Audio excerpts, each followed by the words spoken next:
আমরা চলে এসেছি কোষে দেখি 23.3-এর 3-এর 11 নম্বর অঙ্কটা কি বলছে sec theta plus cos theta সমান সমান 5/2 হলে sec থিটা মাইনাস cos থিটার মান নির্ণয় করো। তো দেখো অঙ্কটা কীভাবে করবে, বাম পক্ষ যেটা রয়েছে বা বাম পক্ষ না হোক এই যে পুরো সমীকরণটা পুরো হোল স্কোয়ার করে দেবে, ঠিক আছে। মানে sec theta plus cos theta তার পুরোটার হোল স্কোয়ার সমান সমান ডান দিকে যেটা রয়েছে তারও হোল স্কোয়ার। সেই জন্য ব্র্যাকেটে লিখে দেবে উভয় পক্ষকে, ঠিক আছে, উভয় পক্ষকে বর্গ করে পাই, ঠিক আছে, বর্গ করে পাই। বা কি করবে দেখো এটা a প্লাস বি তার হোল স্কোয়ার, ঠিক আছে।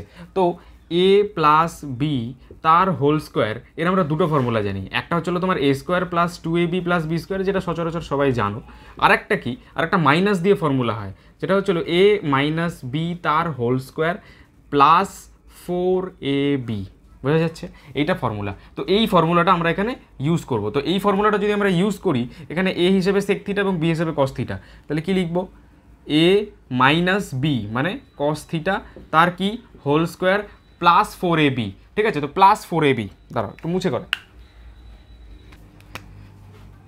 প্লাস 4a, a মানে sec থিটা, b মানে cos থিটা, তাহলে 4ab হয়ে গেল। আর ডান দিকে কত রয়েছে, ওপরে 5 স্কোয়ার মানে 25 আর নিচে 2 স্কোয়ার মানে 4, ঠিক আছে। এবার দেখো sec theta into cos theta একে অপরের সাথে কেটে যাবে, কেন? কারণ sec থিটা এবং cos থিটা পরস্পরের উল্টো হয়। তাহলে sec theta minus cos theta তার হোল স্কোয়ার, এবার প্লাস 4 ইন্টু এদিকে কী রয়েছে 1 ইন্টু 1 মানে সেই 4কে 4ই হবে, তাহলে প্লাস 4টাকে আমরা ডান দিকে নিয়ে চলে যাবো, তাহলে কী হয়ে যাবে -4 হয়ে যাবে, 25/4 -4। তো এটাকে তোমরা লসাগু করে নাও, দেখো কত হয়, নিচে 4 লসাগু হলে উপরে 25 - 4 4 16, তাহলে কত পেলাম 9/4 পেলাম।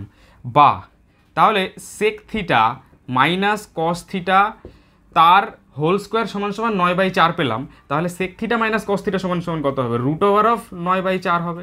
√9/4 মানে 9-এরও রুট যেটা 3 হয় আর 4-এর রুট কত হয় 2 হয়, তাহলে কত পেলাম আমরা অ্যান্সার 3-এর 2। তো এটাই তোমাদের অ্যান্সার চেয়েছে, এটাই তোমাদের অ্যান্সার।